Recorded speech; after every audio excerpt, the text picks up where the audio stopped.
ਕੱਲ੍ਹ ਦੀ ਜਿਹੜੀ ਆਡੀਓ ਸੀਗੀ, ਅਸੀਂ ਇਹ ਦੇਖਿਆ ਕਿ ਕੇਂਦਰੀ ਲੀਡਰਸ਼ਿਪ ਦੇ ਨਾਲ ਟੱਕਰ ਰੱਖਣ ਦੀ ਤਾਕਤ ਸਾਡੇ ਇਸ ਆਗੂ 'ਚ ਹੈਗੀ ਹੈ। ਤਾਂ ਬਹੁਤ ਸਾਰੇ ਲੋਕਾਂ ਨੇ ਕਿਹਾ ਕਿ ਇਕੱਲਾ ਅਜਿਹਾ ਆਗੂ ਜਿਹੜਾ ਲੱਖਾਂ ਲੋਕਾਂ ਨੂੰ ਕਮਾਂਡ ਕਰ ਰਿਹਾ, ਜਿਹੜਾ ਲੱਖਾਂ ਲੋਕਾਂ ਨੂੰ ਰਾਹ ਦਿਖਾ ਰਿਹਾ ਵਾ, ਜੇ ਅਜਿਹਾ ਰਾਹ ਦਿਖਾਉਣ ਵਾਲਾ ਅਜਿਹਾ ਆਗੂ ਨਾ ਹੁੰਦਾ ਤਾਂ ਸ਼ਾਇਦ ਅਸੀਂ ਬਹੁਤ ਪਹਿਲਾਂ ਇਹ ਸੰਘਰਸ਼ ਹਾਰ ਜਾਣਾ। ਇੰਦਰਾ ਗਾਂਧੀ ਨੇ ਜਿਹੜੇ ਇਹਨਾਂ ਦੇ ਤਾਮਿਲਨਾਡੂ ਦੇ ਲੀਡਰ ਸੀ ਵੈਂਕਈਆ ਨਾਇਡੂ, ਉਹਨਾਂ ਨੂੰ ਬੁਲਾ ਕੇ ਕਿਹਾ, Venkaiah Naidu you are headache for me. ਇਹ ਮੈਨੂੰ ਦੱਸਿਆ ਕਰਦੇ ਨੇ, ਕਹਿੰਦੇ ਮੈਂ ਉੱਥੇ ਉੱਚੀ ਉੱਚੀ ਹੱਸਣ ਲੱਗ ਪਿਆ, ਉੱਚੀ ਉੱਚੀ ਹੱਸਿਆ। ਕਹਿੰਦੇ ਇੰਦਰਾ ਗਾਂਧੀ ਨੇ ਉਦੋਂ ਵੀ ਇਹਨਾਂ ਨੂੰ ਕਿਹਾ ਵੀ ਇਹ ਕੌਣ ਹੈ, ਕਿਉਂ ਹੱਸ ਰਿਹਾ ਮੇਰੀ ਗੱਲ 'ਤੇ। ਉਹਨਾਂ ਨੇ ਪੁੱਛਿਆ ਕਿ ਰਾਜੇਵਾਲ ਸਾਹਿਬ why did you laugh at ਮੀ। ਉਹ ਕਹਿੰਦੇ ਮੈਨੂੰ ਬੜੀ ਖੁਸ਼ੀ ਹੋਈ ਵੀ ਦੇਸ਼ ਦਾ ਪ੍ਰਧਾਨ ਮੰਤਰੀ ਲਈ ਸਾਡਾ ਜਿਹੜਾ ਪ੍ਰਧਾਨ ਹੈ ਉਹ ਇੱਕ ਹੈਡੇਕ ਹੈ, that means he has a say. ਅਤੇ ਉਦੋਂ ਵੀ ਬੇਬਾਕ ਹੋ ਕੇ ਉਹਨਾਂ ਨੇ ਇੰਦਰਾ ਗਾਂਧੀ ਨਾਲ ਇਹੋ ਜਿਹੀਆਂ ਗੱਲਾਂ ਕੀਤੀਆਂ ਅਤੇ ਦੁੱਧ ਦੀ ਐਜੀਟੇਸ਼ਨ ਜਿੱਤੀ। ਉੱਥੋਂ ਹੀ ਇੰਦਰਾ ਗਾਂਧੀ ਨੇ ਪੰਜਾਬ ਦੇ CM ਨੂੰ ਕਹਿ ਕੇ ਦੂਜੇ ਦਿਨ ਮੀਟਿੰਗ ਫਿਕਸ ਕਰਵਾਈ ਐਂਡ ਸ਼ੀ ਸੈਡ ਕਿ ਇਹ ਕੱਲ੍ਹ ਨੂੰ ਮੀਟਿੰਗ 'ਤੇ ਆਉਣਗੇ, ਵਟ ਐਵਰ ਹੀ ਸੇਜ਼ ਉਹਨੂੰ ਫਾਈਨਲ ਕਰੋ, ਉਹ ਮੰਗਾਂ ਮੰਨੋ। ਇਹ ਤਾਂ ਉਹਨਾਂ ਦੇ ਵਿੱਚ ਪਹਿਲੇ ਦਿਨ ਤੋਂ ਹੀ। ਪਰ ਅਸੀਂ ਦੇਖਿਆ ਕਿ ਜਦੋਂ ਅੰਦੋਲਨ ਸ਼ੁਰੂ ਹੋਇਆ, ਅੰਦੋਲਨ ਅੱਗੇ ਵੱਧਦਾ ਰਿਹਾ, ਤਾਂ ਇੱਕ ਵਾਰ ਜਦੋਂ ਨਿਸ਼ਾਨ ਸਾਹਿਬ ਨੂੰ ਲੈ ਕੇ ਉਹਨਾਂ ਨੇ ਇੱਕ ਸਲਾਹ ਹੀ ਦਿੱਤੀ ਸੀਗੀ ਕਿ ਅੰਦੋਲਨ ਨੂੰ ਜਿਹੜਾ ਸਾਡਾ ਗੋਦੀ ਮੀਡੀਆ, ਜਿਹੜਾ ਨੈਸ਼ਨਲ ਮੀਡੀਆ ਹੈ, ਉਹ ਗਲਤ ਤਰੀਕੇ ਦੇ ਨਾਲ ਪੋਰਟਰੇ ਨਾ ਕਰੇ, ਤਾਂ ਇੱਕ ਅਪੀਲ ਕੀਤੀ ਸੀ। ਉਦੋਂ ਬਹੁਤ ਸਾਰੇ ਲੋਕਾਂ ਨੇ ਆਪਣੀ ਵਿਚਾਰਧਾਰਾ ਬਦਲੀ, ਕਿਤੇ ਨਾ ਕਿਤੇ ਵਿਰੋਧ ਵੀ ਹੋਇਆ, ਪਰ ਬਾਅਦ ਦੇ ਵਿੱਚ ਸਮਝ ਆ ਗਈ ਕਿ ਰਾਜੇਵਾਲ ਸਾਹਿਬ ਦਾ ਜਿਹੜਾ ਮੋਟਿਵ ਸੀ ਉਹ ਕੀ ਸੀ। ਮੈਂ ਮਾਣ ਨਾਲ ਕਹਿ ਸਕਦਾ ਬਹੁਤ ਗਾਂਹ ਵਧੂ ਸੋਚ ਹੈ, ਜੋ ਅਸੀਂ ਸੋਚ ਵੀ ਨਹੀਂ ਸਕਦੇ, ਜੋ ਸਰਕਾਰਾਂ ਸੋਚ ਰਹੀਆਂ ਹੁੰਦੀਆਂ ਨੇ ਕਿ ਅਸੀਂ ਆਉਣ ਵਾਲੇ, ਜਿੱਦਾਂ ਇਹ ਫਾਰਮ ਬਿਲਸ ਨੇ, ਸਰਕਾਰਾਂ ਨੇ ਮਨਮੋਹਨ ਸਿੰਘ ਦੀ ਸਰਕਾਰ ਮੌਕੇ ਡਰਾਫਟਿੰਗ ਸ਼ੁਰੂ ਹੋਈ, ਉਦੋਂ ਤੋਂ ਹੀ ਇਹਨਾਂ ਨੇ ਲਿਖਣਾ ਸ਼ੁਰੂ ਕਰ ਦਿੱਤਾ ਸੀ ਕਿ ਤੁਸੀਂ ਕਿ ਕਿਸਾਨਾਂ ਨੂੰ MSP ਗਈ। ਪਰ ਬਲਬੀਰ ਜੀ ਦੇ ਹਿਸਾਬ ਦੇ ਨਾਲ ਅਸੀਂ ਜਿੱਤ ਤੋਂ ਕਿੰਨੀ ਕੁ ਦੂਰ ਜਾਂ ਕਿੰਨੀ ਕੁ ਨੇੜੇ? ਉਹ ਇਹੀ ਕਹਿੰਦੇ ਨੇ ਵੀ ਉਹ ਸੱਚੇ ਪਾਤਸ਼ਾਹ 'ਤੇ ਸਾਨੂੰ ਪੂਰਨ ਭਰੋਸਾ ਹੈ, ਅਸੀਂ ਜਿੱਤ ਵੱਲ ਵੱਧ ਰਹੇ ਹਾਂ, ਹਰ ਰੋਜ਼ ਵੱਧ ਰਹੇ ਹਾਂ ਅਤੇ ਅਸੀਂ ਜਿੱਤਾਂਗੇ। ਬਟ ਉਹਨਾਂ ਦੀ ਫਿਰ ਉਹੀ ਅਪੀਲ ਕਿ ਜੇ ਅਸੀਂ ਪੀਸਫੁਲ ਰਵਾਂਗੇ, ਸਾਨੂੰ ਦੁਨੀਆ ਦੀ ਕੋਈ ਵੀ ਤਾਕਤ ਹਰਾ ਨਹੀਂ ਸਕਦੀ। ਸਾਡੀ ਇਸ ਅੰਦੋਲਨ 'ਚ ਅਵਸ਼ ਜਿੱਤ ਹੋਣੀ ਹੋਣੀ। ਮੋਦੀ ਸਾਹਿਬ ਸਾਡਾ ਸਬਰ ਦੇਖ ਰਹੇ ਨੇ, ਪਰ ਉਹਨਾਂ ਨੂੰ ਦੱਸ ਦਿੰਦੇ ਹਾਂ ਅਸੀਂ ਇਸ ਕਿਸਾਨੀ ਦੇ ਖਿੱਤੇ ਨਾਲ ਜੁੜੇ ਹੋਏ ਲੋਕ ਹਾਂ। ਅਸੀਂ ਕਣਕ ਹੁਣ ਤਾਂ ਸੋਧ ਕੇ ਬੀਜਣ ਲੱਗੇ ਨਾ ਜੀ, ਬਹੁਤ ਮਸ਼ੀਨਰੀ ਆ ਗਈ। ਮੈਂ ਵੀ ਉਹ ਯੁੱਗ ਦੇਖਿਆ ਜਦੋਂ ਛਿੱਟਾ ਦੇ ਦਿੰਦੇ ਹਾਂ ਅਸੀਂ ਕਿਸੇ ਬੀਜ ਦਾ, ਫਿਰ ਉਹਦਾ 6 ਮਹੀਨੇ ਵੇਟ ਕਰਦੇ ਹਾਂ ਵੀ ਇਹਨੂੰ ਫਲ ਲੱਗੂਗਾ। ਸਾਡਾ ਸਬਰ ਮੋਦੀ ਸਰਕਾਰ ਨਾ ਦੇਖੇ, ਅਸੀਂ ਬਹੁਤ ਸਬਰ ਵਾਲੇ ਲੋਕ ਹਾਂ। ਇਸ ਅੰਦੋਲਨ ਨੂੰ ਸਾਨੂੰ ਇਹ ਲੱਗਦਾ ਵੀ ਕੋਈ ਸ਼ਕਤੀ ਹੈ ਜਿਹੜੀ ਉੱਥੇ ਹੈ, ਉਹੀ ਇਸ ਨੂੰ ਕੰਟਰੋਲ ਕਰ ਰਹੀ ਹੈ। ਕਿਸਾਨ ਜਥੇਬੰਦੀਆਂ ਕਹਿ ਰਹੀਆਂ ਨੇ ਕਿ 26 ਜਨਵਰੀ ਤਾਂ ਠੀਕ ਹੈ, ਉਹ ਤਾਂ ਨੇੜੇ ਹੀ ਹੈ, ਇਸ ਤਾਂ ਵਿਸਾਖੀ ਤੱਕ ਦੀ ਤਿਆਰੀ ਵੀ ਕਰੇ। ਵਿਸਾਖੀ ਦਾ ਕੀ, ਕਣਕੇ ਹੈ ਨਾ ਜੀ। ਹੁਣ ਤਾਂ ਪਹਿਲਾਂ ਤਾਂ ਹੱਥੀਂ ਕਟਾਈ ਹੁੰਦੀ ਸੀ, ਥ੍ਰੈਸ਼ਰ ਨਾਲ ਕਰਨਾ ਸੀ, ਲੇਬਰ ਵਰਕ ਜ਼ਿਆਦਾ ਸੀ। ਸਾਨੂੰ ਕੀ ਹੈ ਜੀ, ਹੁਣ ਤਾਂ ਕੰਬਾਈਨ ਨਾਲ ਅਸੀਂ ਕਣਕ ਵੱਢ ਲੈਣੀ ਹੈ।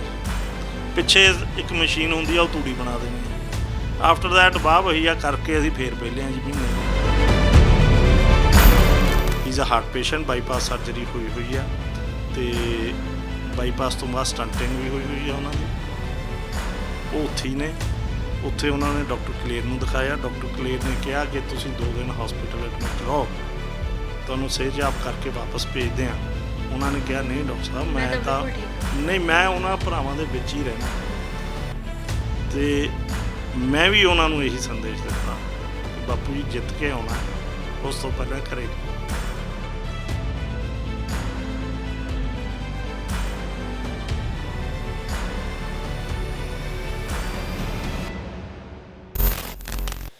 ਡੇਲੀ ਪੋਸਟ ਪੰਜਾਬੀ ਦੇਖ ਰਹੇ ਹੋ ਤੁਸੀਂ, ਮੈਂ ਹਾਂ ਸੁਮਨ ਜੇਟਲੀ। ਅੱਜ ਜਦੋਂ ਕਿਸਾਨੀ ਸੰਘਰਸ਼ ਦੀ ਗੱਲ ਆਉਂਦੀ ਹੈ ਤਾਂ ਜਾਗਦੀਆਂ ਜ਼ਮੀਨਾਂ ਯਾਦ ਆਉਂਦੀਆਂ ਨੇ। ਅੰਦੋਲਨ ਦੇ ਵਿੱਚ ਮੌਜੂਦ ਕੱਲਾ ਵਿਅਕਤੀ ਜਿਹੜਾ ਇਤਿਹਾਸ ਸਿਰਜ ਰਿਹਾ। ਪਰ ਸਭ ਤੋਂ ਅਹਿਮ ਗੱਲ ਇਹ ਹੈ ਕਿ ਅੰਦੋਲਨ ਬੜੇ ਸੁਰੱਖਿਅਤ ਹੱਥਾਂ ਦੇ ਵਿੱਚ ਹੈ। ਬਲਬੀਰ ਸਿੰਘ ਰਾਜੇਵਾਲ ਜਿਹੜੇ ਕਿ ਬੜੇ ਹੀ ਸੁਚੱਜੇ ਢੰਗ ਦੇ ਨਾਲ ਕਿਸਾਨੀ ਅੰਦੋਲਨ ਦੀ ਅਗਵਾਈ ਕਰ ਰਹੇ ਨੇ। ਬਲਬੀਰ ਸਿੰਘ ਰਾਜੇਵਾਲ ਜੀ ਜਿਨ੍ਹਾਂ ਦੀ ਪਿਛਲੀ ਮੀਟਿੰਗ ਦੇ ਵਿੱਚ ਇੱਕ ਆਡੀਓ ਵਾਇਰਲ ਹੋਈ ਸੀ, ਜਿਸ ਤੋਂ ਇਹ ਸਪਸ਼ਟ ਹੋ ਗਿਆ ਕਿ ਸਿਰਫ ਤਜਰਬਾ ਹੀ ਨਹੀਂ ਬਲਕਿ ਜਿਹੜੀ ਕੇਂਦਰੀ ਲੀਡਰਸ਼ਿਪ ਹੈ ਉਸ ਦੇ ਨਾਲ ਟੱਕਰ ਲੈਣ ਦੀ ਤਾਕਤ ਵੀ ਸਾਡੇ ਕਿਸਾਨ ਆਗੂ ਰੱਖਦੇ ਨੇ। ਤਾਂ ਬੜਾ ਹੀ ਮਾਣ ਮਹਿਸੂਸ ਹੁੰਦਾ ਹੈ, ਅਜਿਹਾ ਮਹਿਸੂਸ ਹੁੰਦਾ ਹੈ ਕਿ ਅਸੀਂ ਹਰ ਪਲ ਜਿੱਤ ਦੇ ਵੱਲ ਵਧ ਰਹੇ ਹਾਂ। ਪਰਿਵਾਰ ਦੇ ਨਾਲ ਗੱਲਬਾਤ ਕਰਨ ਦੇ ਲਈ ਅੱਜ ਅਸੀਂ ਉਹਨਾਂ ਦੇ ਪਿੰਡ ਆਏ ਹਾਂ।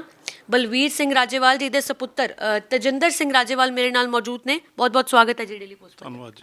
ਬੜਾ ਮਾਣ ਮਹਿਸੂਸ ਹੁੰਦਾ ਸਾਨੂੰ ਅੱਜ ਬਲਬੀਰ ਸਿੰਘ ਰਾਜੇਵਾਲ ਜੀ ਨੂੰ ਦੇਖ ਕੇ, ਉਹਨਾਂ ਨੂੰ ਸੁਣ ਕੇ, ਜੋ ਵੀ ਉਹਨਾਂ ਦਾ ਬਲੀਦਾਨ, ਜੋ ਵੀ ਕੁਰਬਾਨੀਆਂ ਉਹ ਸਾਡੇ ਲਈ ਕਰ ਰਹੇ ਨੇ, ਜਾਂ ਜੋ ਵੀ ਕਹਿ ਲਓ ਕਿ ਇੱਕ ਮਾਸਟਰ ਮਾਈਂਡ ਦੀ ਲੋੜ ਸੀਗੀ, ਉਹ ਉਹਨਾਂ ਨੂੰ ਦੇਖ ਕੇ ਕਮੀ ਜਿਹੜੀ ਉਹ ਪੂਰੀ ਹੋ ਚੁੱਕੀ ਹੈ। ਜਿਸ ਤਰ੍ਹਾਂ ਤੁਸੀਂ ਕਿਹਾ ਕਿ ਬੜੇ ਮਾਣ ਦੀ ਗੱਲ ਹੈ, ਮੈਂ ਪਰਸਨਲੀ ਅਤੇ ਮੇਰਾ ਪਰਿਵਾਰ, ਸਾਡਾ ਸਾਰਾ ਪਰਿਵਾਰ, ਸਾਨੂੰ ਵੀ ਬਹੁਤ ਵੱਡੇ ਮਾਣ ਦੀ ਗੱਲ ਹੈ।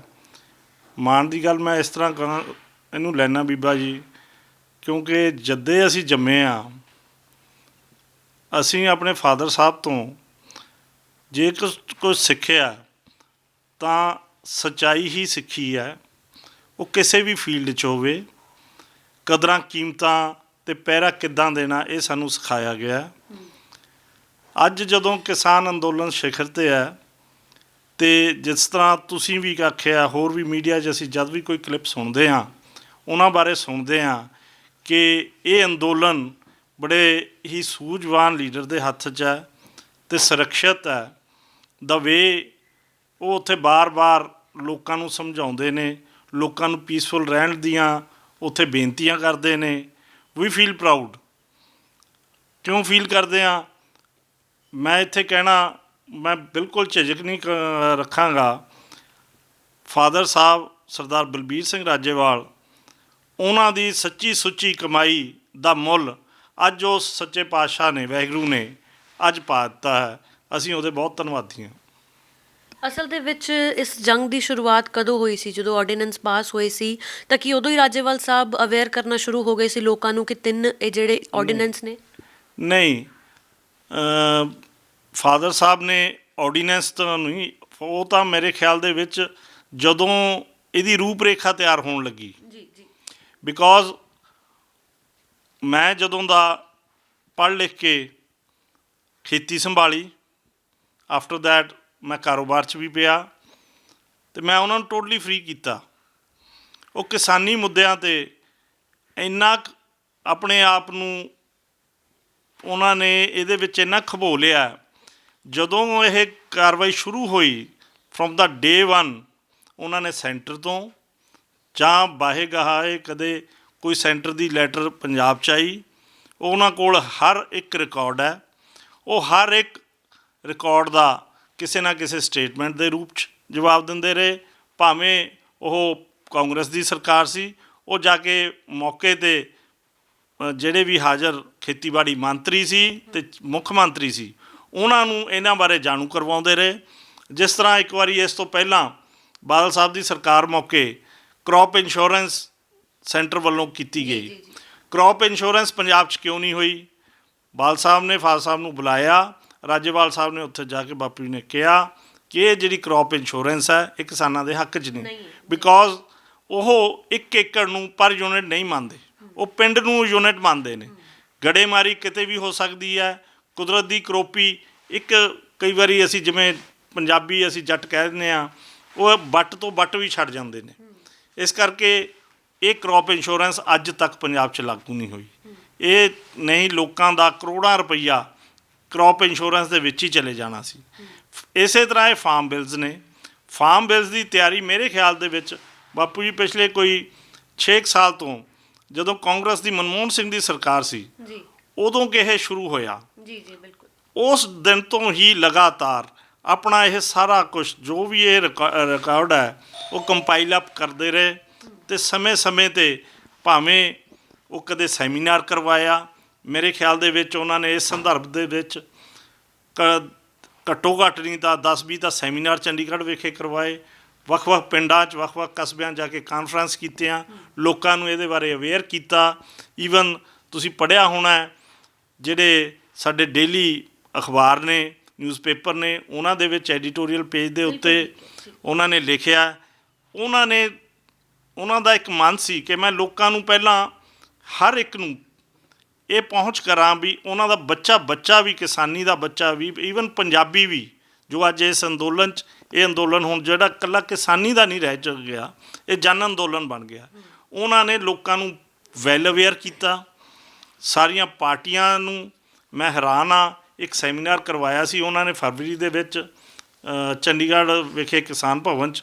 ਉੱਥੇ ਸਾਰੀਆਂ ਪੋਲੀਟੀਕਲ ਪਾਰਟੀਜ਼ ਦੇ ਲੀਡਰ ਬੁਲਾਏ ਸੀ, ਮੈਂ ਵੀ ਉੱਥੇ ਹਾਜ਼ਰ ਸੀ।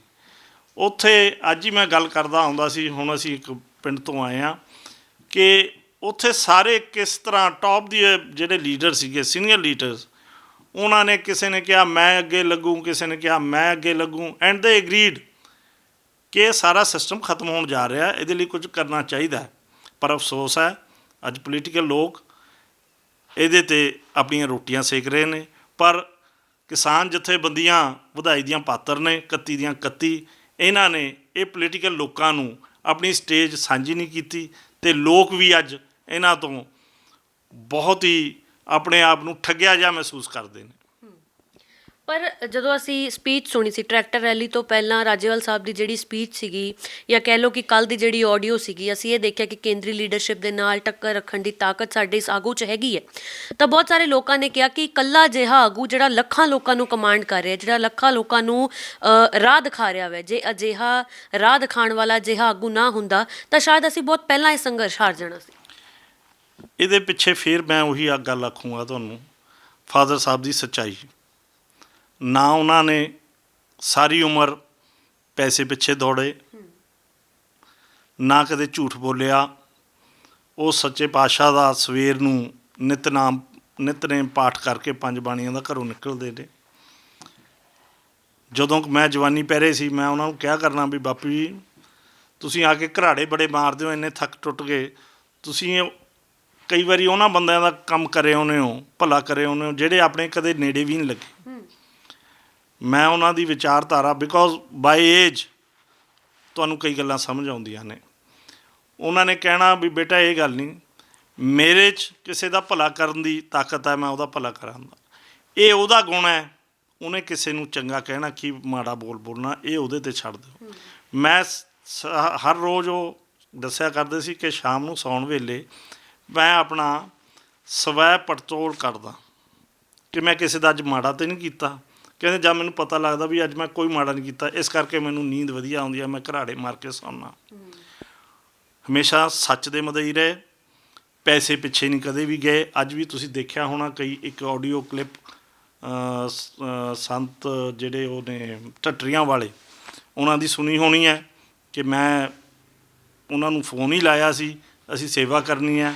ਉਹ ਕਹਿੰਦੇ ਵੀ ਸੰਤ ਜੀ, ਪਹਿਲੀ ਗੱਲ ਪੈਸੇ ਦੀ ਸੇਵਾ ਕਿਸੇ ਦੀ ਨਾ ਕਰਿਓ, ਸਾਨੂੰ ਪੈਸੇ ਦੀ ਲੋੜ ਨਹੀਂ, ਹੁਣ ਅੱਜ ਉੱਥੇ ਸ਼ਮੂਲੀਅਤ ਦੀ ਲੋੜ ਹੈ।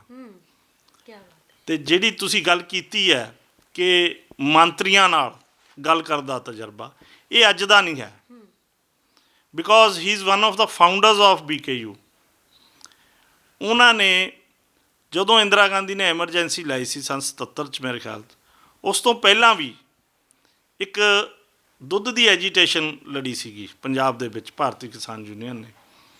ਉਹਦੇ ਵਿੱਚ ਵੀ ਐਜੀਟੇਸ਼ਨ ਚੱਲਦੀ ਦੇ ਦੌਰਾਨ ਇੰਦਰਾ ਗਾਂਧੀ ਨੇ ਉੱਥੇ ਬੁਲਾਇਆ, ਉੱਥੇ ਇਹ ਵੀ ਗਏ ਹੋਏ ਸੀ, ਉੱਥੇ ਤਾਮਿਲਨਾਡੂ ਤੋਂ ਵੀ ਆਏ ਹੋਏ ਸੀ ਲੀਡਰ ਸਾਹਿਬਾਨ। ਉਦੋਂ ਇਹ ਦੁੱਧ ਦੀ ਐਜੀਟੇਸ਼ਨ ਇਸੇ ਤਰ੍ਹਾਂ ਕਈ ਸੂਬਿਆਂ 'ਚ ਫੈਲ ਚੁੱਕੀ ਸੀ। ਉਹ ਦੱਸਦੇ ਹੁੰਦੇ ਕਿ ਇੰਦਰਾ ਗਾਂਧੀ ਨੇ ਜਿਹੜੇ ਇਹਨਾਂ ਦੇ ਤਾਮਿਲਨਾਡੂ ਦੇ ਲੀਡਰ ਸੀ, ਵੈਂਕਈਆ ਨਾਇਡੂ ਜੀ, ਉਹਨਾਂ ਨੂੰ ਬੁਲਾ ਕੇ ਕਿਹਾ, Venkaiah Naidu you are headache for me. ਹਾਂਜੀ, ਅਤੇ ਜੇ ਇਹੋ ਜਿਹੀ ਗੱਲ ਕੋਈ ਇਹੋ ਜਿਹੇ ਟੌਪ 'ਤੇ ਬੈਠਾ ਐਸੇ PM ਇਹ ਗੱਲ ਕਹੇ, ਆਮ ਬੰਦੇ ਉੱਥੇ ਸਹਿਮ ਜਾਂਦੇ ਨੇ। ਇਹ ਮੈਨੂੰ ਦੱਸਿਆ ਕਰਦੇ ਨੇ, ਕਹਿੰਦੇ ਮੈਂ ਉੱਥੇ ਉੱਚੀ ਉੱਚੀ ਹੱਸਣ ਲੱਗ ਪਿਆ, ਉੱਚੀ ਉੱਚੀ ਹੱਸਿਆ। ਅਤੇ ਕਹਿੰਦੇ ਇੰਦਰਾ ਗਾਂਧੀ ਨੇ ਉਦੋਂ ਵੀ ਇਹਨਾਂ ਨੂੰ ਕਿਹਾ ਵੀ ਇਹ ਕੌਣ ਹੈ, ਕਿਉਂ ਹੱਸ ਰਿਹਾ ਮੇਰੀ ਗੱਲ 'ਤੇ। ਉਹਨਾਂ ਨੇ ਪੁੱਛਿਆ ਕਿ ਰਾਜੇਵਾਲ ਸਾਹਿਬ, why did you laugh at ਮੀ। ਉਹ ਕਹਿੰਦੇ ਮੈਨੂੰ ਬੜੀ ਖੁਸ਼ੀ ਹੋਈ ਵੀ ਦੇਸ਼ ਦਾ ਪ੍ਰਧਾਨ ਮੰਤਰੀ ਲਈ ਸਾਡਾ ਜਿਹੜਾ ਪ੍ਰਧਾਨ ਹੈ ਉਹ ਇੱਕ ਹੈਡੇਕ ਹੈ, that means he has a say. ਅਤੇ ਉਦੋਂ ਵੀ ਬੇਬਾਕ ਹੋ ਕੇ ਉਹਨਾਂ ਨੇ ਇੰਦਰਾ ਗਾਂਧੀ ਨਾਲ ਇਹੋ ਜਿਹੀਆਂ ਗੱਲਾਂ ਕੀਤੀਆਂ। ਤੇ ਦੁੱਧ ਦੀ ਐਜੀਟੇਸ਼ਨ ਜਿੱਤੀ। ਉੱਥੋਂ ਹੀ ਇੰਦਰਾ ਗਾਂਧੀ ਨੇ ਪੰਜਾਬ ਦੇ ਸੀਐਮ ਨੂੰ ਕਹਿ ਕੇ ਦੂਜੇ ਦਿਨ ਮੀਟਿੰਗ ਫਿਕਸ ਕਰਵਾਈ ਐਂਡ ਸ਼ੀ ਸੈਡ ਕਿ ਇਹ ਕੱਲ੍ਹ ਨੂੰ ਮੀਟਿੰਗ 'ਤੇ ਆਉਣਗੇ, ਵਟ ਐਵਰ ਹੀ ਸੇਜ਼ ਉਹਨੂੰ ਫਾਈਨਲ ਕਰੋ, ਉਹ ਮੰਗਾ ਮੰਨੋ।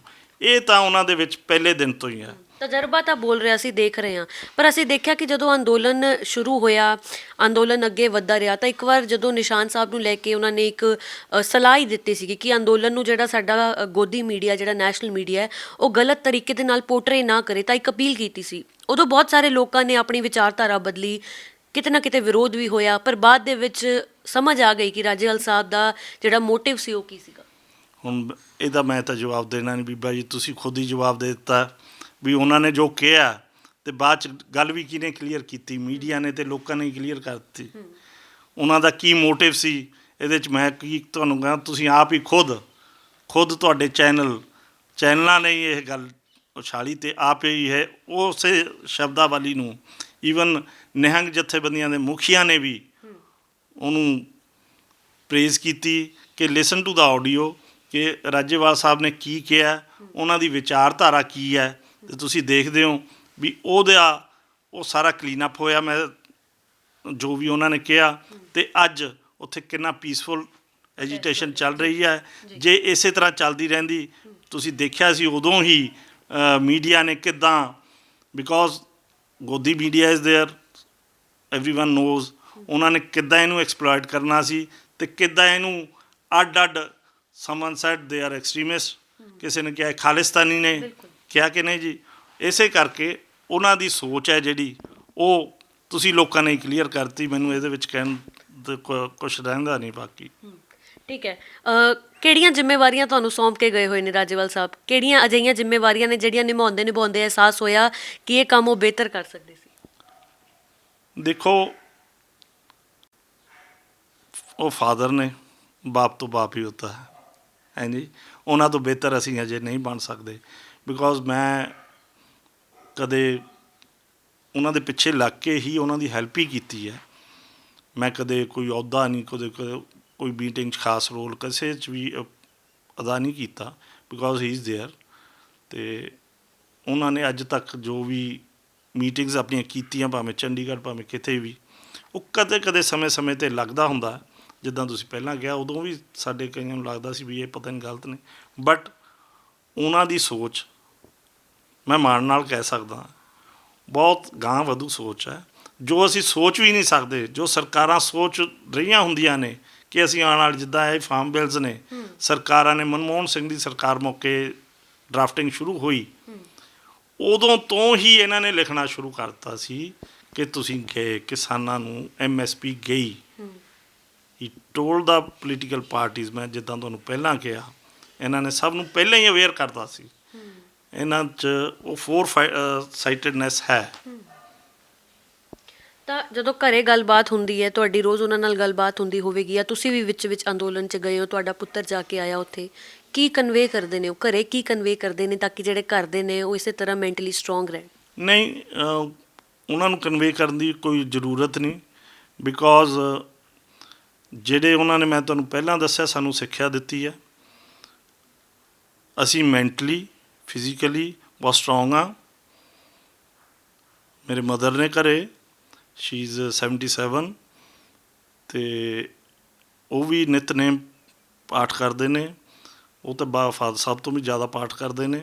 ਉਹਨਾਂ ਦਾ ਉਸ ਪ੍ਰਭੂ 'ਚ, ਸੱਚੇ ਪਾਤਸ਼ਾਹ 'ਚ ਬਹੁਤ ਜ਼ਿਆਦਾ ਵਿਸ਼ਵਾਸ ਹੈ।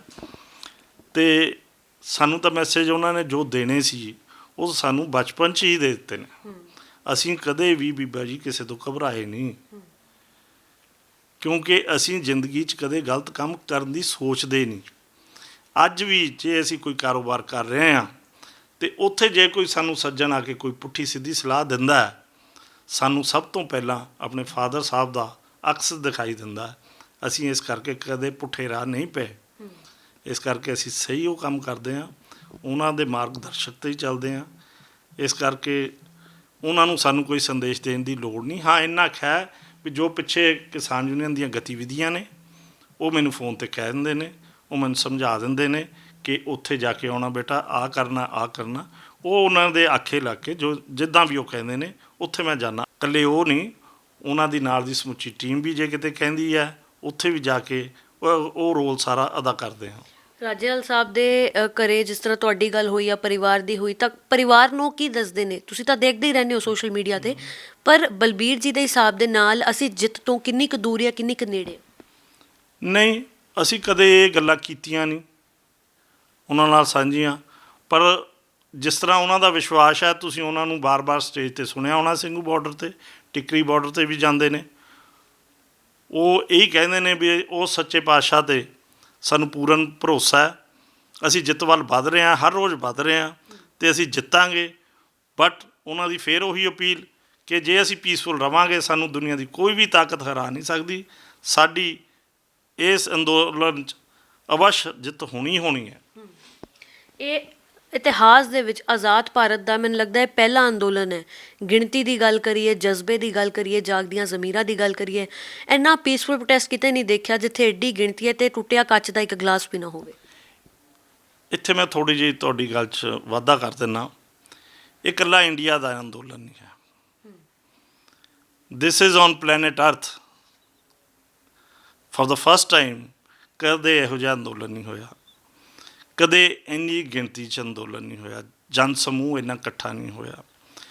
ਬਹੁਤ ਪੀਸਫੁਲ ਮੂਵਮੈਂਟ ਚੱਲ ਰਹੀ ਹੈ ਅਤੇ ਪੀਸਫੁਲ ਰਹੂਗੀ, ਕਿਉਂਕਿ ਸ਼ੁਰੂ 'ਚ ਡਰ ਸੀ ਨੌਜਵਾਨ ਨੂੰ ਵਰਗਲਾਇਆ ਜਾ ਸਕਦਾ ਹੈ, ਬਟ ਜਿੱਦਾਂ ਉੱਥੇ ਫਾਦਰ ਸਾਹਿਬ ਨੇ ਨੌਜਵਾਨਾਂ ਨੂੰ ਪਹਿਲਾਂ ਬੇਨਤੀਆਂ ਕੀਤੀਆਂ, ਅੱਜ ਉਹੀ ਨੌਜਵਾਨ, ਉਹ ਭਾਵੇਂ ਉਹ ਸਿੰਘੂ ਬਾਰਡਰ 'ਤੇ ਆ, ਭਾਵੇਂ ਟਿੱਕਰੀ, ਭਾਵੇਂ ਗਾਜੀਪੁਰ ਬਾਰਡਰ 'ਤੇ ਹੈ, ਅਤੇ ਭਾਵੇਂ ਉਹ ਹਜੇ ਪੰਜਾਬ 'ਚ ਬੈਠੇ ਆ ਜਾਂ ਦੇਸ਼ ਦੇ ਕਿਤੇ ਵੀ ਕੋਨੇ 'ਚ ਬੈਠੇ ਨੇ, ਅਤੇ ਉਹ ਰੋਜ਼ ਆਉਂਦੇ ਜਾਂਦੇ ਨੇ। ਉਹ ਵੈਲ ਡਿਸਿਪਲਿਨਡ ਹੋ ਗਏ। ਉਹਨਾਂ ਨੂੰ ਪਤਾ ਲੱਗ ਗਿਆ ਕਿ ਸਾਡੀ ਜਿਹੜੀ ਜਿੱਤ ਹੈ ਇਹ ਡਿਸਿਪਲਿਨ ਅਤੇ ਪੀਸਫੁਲ ਰਹਿ ਕੇ ਹੀ ਹੋਣੀ ਹੈ। ਪੰਜਾਬ, ਪੰਜਾਬੀ, ਪੰਜਾਬੀਅਤ ਜਾਂ ਪੰਜਾਬ ਦੀ ਨੌਜਵਾਨ ਪੀੜ੍ਹੀ ਨੂੰ ਲੈ ਕੇ ਜਿਹੜੀ ਪਰਿਭਾਸ਼ਾ ਬਣ ਚੁੱਕੀ ਸੀ, ਉਹ ਇਸ ਅੰਦੋਲਨ ਤੋਂ ਬਾਅਦ ਸੁਥਰੀ ਹੁੰਦੀ ਅਤੇ ਸਾਫ਼ ਹੁੰਦੀ ਨਜ਼ਰ ਆ ਰਹੀ ਹੈ। ਇਸ ਅੰਦੋਲਨ ਨੇ ਕਈ ਨਵੀਆਂ ਪਿਰਤਾਂ ਪਾਈਆਂ ਅਤੇ ਨਵਾਂ ਇਤਿਹਾਸ ਸਿਰਜਿਆ ਜਾਣਾ ਹੈ। ਤੁਸੀਂ ਦੇਖਿਆ ਹੋਣਾ ਮੀਡੀਆ ਦੇ ਉੱਤੇ ਕਈ ਕਲਿੱਪਸ ਆਈਆਂ। ਚਲੋ ਮੈਂ ਇਹ ਤਾਂ ਉਹਦੇ 'ਚ ਨਹੀਂ ਜਾਂਦਾ। ਸਾਡੀ ਪੰਜਾਬੀਆਂ ਦੀ ਸ਼ਾਨ ਵਧੀ ਹੈ। ਅਸੀਂ ਜੋ ਇਸ ਖਿੱਤੇ ਦੇ ਵਸਨੀਕ ਹੈ, ਅਸੀਂ ਪਹਿਲਾਂ ਤੋਂ ਹੀ ਸਾਡੇ ਜੀਨਸ ਦੇ ਵਿੱਚ ਹੈ। ਜਦੋਂ ਪਹਿਲਾਂ ਮੁਗਲ ਆਉਂਦੇ ਸੀ, ਉਹ ਪਹਿਲਾਂ ਖਜ਼ਾਨਾ ਲੁੱਟਦੇ ਸੀ। ਆਫਟਰ ਦੈਟ ਉਹਨਾਂ ਨੇ ਹੌਲੀ ਇੱਥੇ ਦੀਆਂ ਨੌਜਵਾਨ ਧੀਆਂ ਨੂੰ, ਭੈਣਾਂ ਨੂੰ ਵਰਗਲਾਇਆ, ਸਾਥ ਵੀ ਲਿਜਾਂਦੇ ਰਹੇ, ਪਰ ਉਦੋਂ ਵੀ ਇਸ ਧਰਤੀ ਦੇ ਖਿੱਤੇ ਦੇ ਲੋਕਾਂ ਨੇ ਉਹਨਾਂ ਨਾਲ ਮੱਥਾ ਲਾਇਆ ਅਤੇ ਧੀਆਂ ਭੈਣਾਂ ਨੂੰ ਵਾਪਸ ਉਹਨਾਂ ਤੋਂ ਛਡਾ ਕੇ ਵਾਪਸੀ ਉਹਨਾਂ ਦੀ ਘਰ ਕਰਵਾਈ। ਆਜ਼ਾਦੀ ਦੇ ਦੌਰ ਦੇ ਵਿੱਚ ਵੀ ਜਿਹੜੀਆਂ 121 ਫਾਂਸੀਆਂ ਸੀ, ਉਹਦੇ ਵਿੱਚ ਵੀ ਪੰਜਾਬੀਆਂ ਨੇ ਵੱਧ ਚੜ੍ਹ ਕੇ ਹਿੱਸਾ ਪਾਇਆ। ਇੱਥੇ ਮੈਂ ਇੱਕ ਹੋਰ ਗੱਲ ਐਡ ਕਰਦੇ ਹਾਂ। BJP ਵਾਲੇ ਕਈ ਆਗੂ ਕਹਿੰਦੇ ਨੇ ਕਿ ਇਹ ਤਾਂ ਜੀ ਚੰਦ ਲੋਕ ਨੇ। ਥਰੂ ਆਊਟ ਇੰਡੀਆ ਤਾਂ ਜੀ 60 ਕਰੋੜ ਕਿਸਾਨ ਬੈਠਾ, ਕਦੇ ਕੋਈ 65 ਕਰੋੜ ਕਹਿੰਦਾ, ਕੋਈ 80 ਕਰੋੜ ਕਿਸਾਨ ਦੀ ਗਿਣਤੀ ਕਹਿੰਦਾ ਵੀ ਇਹ ਤਾਂ ਚੰਦ ਲੋਕ ਨੇ। ਮੈਂ ਉਹਨਾਂ ਨੂੰ ਇੱਕ ਸਵਾਲ ਕਰਦਾ ਵੀ ਜਦੋਂ ਆਜ਼ਾਦੀ ਲੜਾਈ ਲੜੀ ਗਈ ਸੀ, ਕਿ ਸਾਰਾ ਹੀ ਮੁਲਕ ਆਜ਼ਾਦੀ ਦੀ ਲੜਾਈ 'ਚ ਕੁੱਦਿਆ ਸੀ? ਚੰਦ ਹੀ ਲੋਕ ਸੀ, ਚੰਦ ਹੀ ਲੋਕ ਫਾਂਸੀ ਚੜ੍ਹੇ, ਉਹਨਾਂ ਨੇ ਸਾਨੂੰ ਆਜ਼ਾਦੀ ਦਵਾਈ। ਅੱਜ ਵੀ ਉਹਨਾਂ ਦਾ ਦੇਸ਼ ਦੇਣ ਨਹੀਂ ਦੇ ਸਕਦਾ, ਅਸੀਂ ਰਿਣੀ ਹਾਂ ਉਹਨਾਂ ਦੇ। ਇਸੇ ਤਰ੍ਹਾਂ ਅੱਜ ਵੀ ਇਸ ਕਿਸਾਨ ਅੰਦੋਲਨ 'ਚ 70 ਦੇ ਕਰੀਬ ਲੋਕਾਂ ਨੇ ਸ਼ਹਾਦਤ ਦੇ ਦਿੱਤੀ ਹੈ। ਇਹ ਗਿਣਤੀ 70 ਨਹੀਂ ਹੈਗੀ, ਇਹ ਮੈਂ ਤੁਹਾਨੂੰ ਮੀਡੀਆ ਰਾਹੀਂ ਕਹਿ ਦੇਣਾ ਚਾਹੁੰਦਾ, ਇਹ ਗਿਣਤੀ 100 ਤੋਂ ਉੱਪਰ ਹੋ ਚੁੱਕੀ ਹੈ। ਬਿਕੋਜ਼ ਕਈ ਉੱਥੋਂ ਨਾ ਲੋਕਾਂ ਨੂੰ ਠੰਡ ਦੀ ਬਿਮਾਰੀ ਲੱਗ ਗਈ, ਨਮੂਨੀਆ ਹੋ ਗਿਆ, ਕਿਸੇ ਨੂੰ ਹਾਰਟ ਅਟੈਕ ਹੋ ਗਿਆ, ਉਹ ਜਿਹੜੇ ਉੱਥੋਂ ਆ ਕੇ ਤੁਰ ਕੇ ਘਰ ਆ ਗਏ, ਕਿਸੇ ਦੀ 1 ਦਿਨ ਬਾਅਦ, ਕਿਸੇ ਦੀ 7 ਦਿਨ ਬਾਅਦ ਉਹਨਾਂ ਦੀ ਵੀ ਡੈਥ ਹੋਈ ਹੈ। ਮੋਦੀ ਸਾਹਿਬ ਸਾਡਾ ਸਬਰ ਦੇਖ ਰਹੇ ਨੇ, ਪਰ ਉਹਨਾਂ ਨੂੰ ਦੱਸ ਦਿੰਦੇ ਹਾਂ, ਅਸੀਂ ਇਸ ਕਿਸਾਨੀ ਦੇ ਖਿੱਤੇ ਨਾਲ ਜੁੜੇ ਹੋਏ ਲੋਕ ਹਾਂ। ਅਸੀਂ ਕਣਕ ਹੁਣ ਤਾਂ ਸੋਧ ਕੇ ਬੀਜਣ ਲੱਗ ਗਏ ਨਾ ਜੀ, ਬਹੁਤ ਮਸ਼ੀਨਰੀ ਆ ਗਈ। ਮੈਂ ਵੀ ਉਹ ਯੁੱਗ ਦੇਖਿਆ ਜਦੋਂ ਛਿੱਟਾ ਦੇ ਦਿੰਦੇ ਹਾਂ ਅਸੀਂ ਕਿਸੇ ਬੀਜ ਦਾ, ਫਿਰ ਉਹਦਾ 6 ਮਹੀਨੇ ਵੇਟ ਕਰਦੇ ਹਾਂ ਵੀ ਇਹਨੂੰ ਫਲ ਲੱਗੂਗਾ। ਸਾਡਾ ਸਬਰ ਮੋਦੀ ਸਰਕਾਰ ਨਾ ਦੇਖੇ। ਅਸੀਂ ਬਹੁਤ ਸਬਰ ਵਾਲੇ ਲੋਕ ਹਾਂ, ਬਹੁਤ ਜ਼ਿਆਦਾ ਸਬਰ ਸੰਤੋਖ ਹੈ। ਅਸੀਂ ਤਾਂ 6-6 ਮਹੀਨੇ ਫਸਲ ਨੂੰ ਖੰਡਾ ਕੇ ਉਹਦਾ ਦੇਖਦੇ ਹਾਂ ਵੀ ਇਹਦਾ ਕਿੰਨਾ ਝਾੜ ਹੋਣਾ। ਹਾਂਜੀ, ਅਤੇ ਇਹਨੇ ਨਵੀਆਂ ਪਿਰਤਾਂ ਪਾਈਆਂ। ਪੰਜਾਬੀਆਂ ਦੀ ਸ਼ਾਨ ਇਸ ਅੰਦੋਲਨ ਨੇ ਫਿਰ ਤੋਂ ਵਧਾਈ ਹੈ, ਕਿਉਂਕਿ ਸਾਰੇ ਪੰਜਾਬੀਆਂ ਦਾ ਇੱਥੇ ਬਹੁਤ ਜ਼ਿਆਦਾ ਸ਼ਮੂਲੀਅਤ ਹੈ ਅਤੇ ਸਾਥ ਹੈ। ਅਸੀਂ ਫੇਰ ਇਸ ਮੁਲਕ ਦਾ ਤਾਜ ਬਣ ਕੇ ਉੱਭਰੇ ਹਾਂ। ਇਸ ਅੰਦੋਲਨ ਦੇ ਵਿੱਚ ਜੋ ਵੀ ਪੋਲੀਟੀਕਲ ਲੋਕਾਂ ਨਾਲ ਖਿਲਵਾੜ ਕੀਤੇ ਸੀ, ਭਾਵੇਂ ਉਹ ਧਰਮ ਦੇ ਨਾਂ 'ਤੇ ਕੀਤੇ ਗਏ, ਭਾਵੇਂ ਉਹ ਜਾਤ ਪਾਤ ਦੇ ਨਾਂ 'ਤੇ ਕੀਤੇ ਗਏ, ਸਾਨੂੰ ਵੰਡਿਆ ਗਿਆ, ਸਾਨੂੰ ਵਰਗਲਾਇਆ ਗਿਆ। ਅੱਜ ਉੱਥੇ ਤੁਸੀਂ ਜਾ ਕੇ ਵੇਖੋ, ਸਾਰੀਆਂ ਭਾਈਚਾਰਕ ਸਾਂਝਾਂ ਮਜ਼ਬੂਤ ਹੋਈਆਂ ਨੇ। ਅਸੀਂ ਇਰਰਿਸਪੈਕਟਿਵ ਆਫ ਕਾਸਟ ਰਿਲੀਜਨ ਅਸੀਂ ਇੱਕ ਦੂਜੇ ਨੂੰ ਜੱਫੀਆਂ ਪਾ ਮਿਲਦੇ ਹਾਂ। ਉੱਥੇ ਹਿੰਦੂ, ਸਿੱਖ, ਕੋਈ ਮੁਸਲਮਾਨ, ਕਿਸੇ ਦੀ ਕੋਈ ਪਰਿਭਾਸ਼ਾ ਨਹੀਂ, ਸਭ ਭਾਈ ਨੇ। ਮੁੜ ਕੇ ਜਿੱਦਾਂ ਵੇਦਾਂ ਗ੍ਰੰਥਾਂ 'ਚ ਲਿਖਿਆ ਜਾਂਦਾ ਉੱਦਾਂ ਦੀ ਅੱਜ ਉੱਥੇ ਤਸਵੀਰ ਹੈ। ਅਤੇ ਕਈ ਕਲਿੱਪਾਂ ਵੀ ਤੁਸੀਂ ਦੇਖੀਆਂ ਹੋਣੀਆਂ ਨੇ। When you go to Singhu border ਔਰ ਟਿਕਰੀ ਬਾਰਡਰ, ਉਹ ਇੱਦਾਂ ਲੱਗਦਾ ਹੈ ਜਿਵੇਂ ਉੱਥੇ ਖੁਦ ਬਾਬਾ ਨਾਨਕ ਜੀ ਆਪ ਉੱਥੇ ਫਿਰਦੇ ਹੋਣ। ਅਤੇ ਉਹਨਾਂ ਦੀ ਉਹ ਮਿਹਰ ਸਦਕਾ, ਸਾਡੇ ਗੁਰੂਆਂ ਦੀ ਮਿਹਰ ਸਦਕਾ ਸਾਨੂੰ ਲੱਗਦਾ ਹੈ ਉਹ ਆਪ ਸਾਡੇ ਗੁਰੂ ਉੱਥੇ ਸਾਡੇ 'ਚ ਵਿਚਰ ਰਹੇ ਨੇ। ਉਸ ਅੰਦੋਲਨ ਨੂੰ ਹੁਣ ਤਾਂ, ਕਿਉਂਕਿ ਅੰਦੋਲਨ ਬਹੁਤ ਜ਼ਿਆਦਾ ਵੱਧ ਚੁੱਕਿਆ, ਇਹ ਦੇਸ਼ ਵਿਦੇਸ਼ 'ਚ ਵੀ ਚਲੇ ਗਿਆ। ਉੱਥੋਂ ਸਾਡੇ NRI ਭਰਾ ਵੀ ਆ ਰਹੇ ਨੇ ਜਹਾਜ਼ਾਂ ਦੇ ਜਹਾਜ਼ ਭਰ ਕੇ। ਇਸ ਅੰਦੋਲਨ ਨੂੰ ਸਾਨੂੰ ਇਹ ਲੱਗਦਾ ਹੈ ਵੀ ਕੋਈ ਸ਼ਕਤੀ ਹੈ ਜਿਹੜੀ ਉੱਥੇ ਹੈ, ਉਹੀ ਇਸ ਨੂੰ ਕੰਟਰੋਲ ਕਰ ਰਹੀ ਹੈ। ਪਹਿਲਾਂ ਇੱਕ ਨਵਾਂ ਟ੍ਰੈਂਡ ਸ਼ੁਰੂ ਹੋ ਗਿਆ ਸੀ, ਕਿਹਾ ਜਾਂਦਾ ਸੀ ਕਿ ਕਿਸਾਨ ਉਹੀ ਖੁਸ਼ਹਾਲ ਹੈ ਜਿਨ੍ਹਾਂ ਦੇ ਪਰਿਵਾਰ ਦਾ ਕੋਈ ਜੀਅ ਹੈ, ਜਿਨ੍ਹਾਂ ਦੇ ਬੱਚੇ ਵਿਦੇਸ਼ਾਂ ਦੇ ਵਿੱਚ ਵਸੇ ਹੋਏ ਨੇ। ਹੁਣ ਉਹੀ ਬੱਚੇ ਅੱਜ ਇਹ ਮਿੱਥ ਕੇ ਬੈਠੇ ਹੋਏ ਨੇ ਕਿ ਅਸੀਂ ਆਪਣੇ ਪਿਤਾ ਨੂੰ, ਕਿਸਾਨ ਪਿਤਾ ਨੂੰ ਛੱਡ ਕੇ ਕਿੱਥੇ ਨਹੀਂ ਜਾਣਾ, ਸਾਡੀ ਬੜੀ ਲੋੜ ਹੈ ਦੇਸ਼ ਨੂੰ। ਇਸ ਤਰ੍ਹਾਂ ਜੀ, ਜਿੱਦਾਂ NRI ਉਹ ਬੱਚੇ ਗਏ ਨੇ, ਆਫਟਰ ਆਲ ਉਹਨਾਂ ਦੀਆਂ ਜੜ੍ਹਾਂ ਤਾਂ ਇੱਥੇ ਨੇ। ਮੈਂ ਇੱਕ ਤੁਹਾਨੂੰ ਗੱਲ ਦਾ ਸੁਣਾਉਣਾ। ਜਦੋਂ ਕਿ ਕਿਸਾਨ ਅੰਦੋਲਨ ਸ਼ੁਰੂ ਹੋਇਆ ਹੀ ਹੈ, ਸਭ ਤੋਂ ਪਹਿਲਾਂ ਇੱਕ ਕੈਲਗਰੀ 'ਚ ਆਈ ਥਿੰਕ ਰੈਲੀ ਕੱਢੀ ਗਈ। ਉੱਥੇ ਦੋ ਨੌਜਵਾਨ ਖੜੇ ਸੀ।